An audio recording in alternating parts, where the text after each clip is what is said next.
Hi there. Well, spare a thought for the poor, forgotten, overlooked criminals of Poland. No celebrity is mounting an emotional appeal against their deportation from Britain. No MPs are demanding that their flight to Warsaw be cancelled. Not a single mature student, it seems, can be persuaded to lie down in front of a police van. What is the world coming to?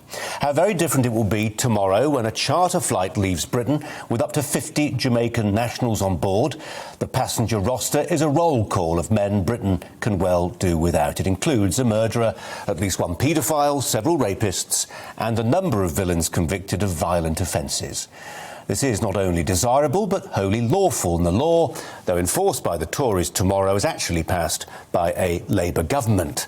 The UK Borders Act of 2007 demands that foreign criminals, if given a custodial sentence longer than a year, must be deported to their home country. And yet the clamour for tomorrow's departure to be halted is growing, just as it did last year when a flight carrying the same number of criminals flew to Kingston.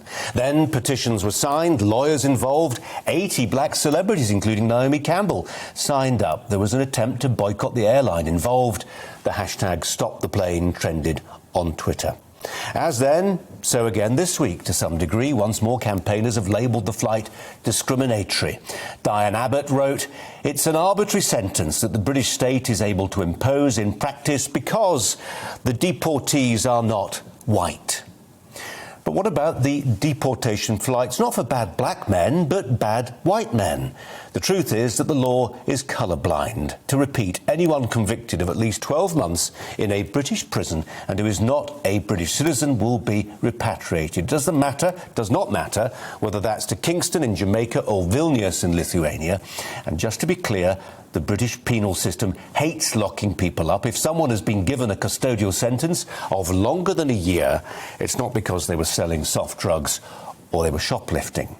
And yet you may have been left with the impression that it's only Jamaicans who are at risk of deportation. Yet in reality, since April last year, 75 flights have been chartered to return criminals to countries, including Albania, Bulgaria, France, Germany, Hungary, Lithuania, Poland, Romania and Spain.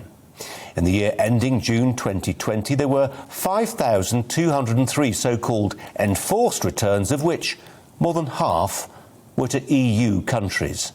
Those campaigning against Jamaican deportation say that some of those on the plane came to the UK as children and, for a variety of reasons, never became British citizens. This is cited as evidence of discrimination. And yet it's not clear how many EU citizens this applies to as well. We haven't heard because there is no comparable hue and cry about deportations to continental Europe. There are no actors for Albanians, no students for Slovakians, no protests for the Poles. Criminals from Eastern Europe face the same sanctions under British law. If, as a non-UK citizen, they commit a serious crime, they will be sent back to the country of their birth. If we accept the logic of their deportations, why can anyone quibble about Jamaican criminals facing the same punishment? And yet, that is precisely what's happening. Claudia Webb, who was elected as a Labour MP 2 years ago, she now sits as an independent, described tomorrow's deportation flight as, quote, cruel and racist. It was, she said, not designed to make Britain safer, but instead designed to stoke the flames of racial hatred and division.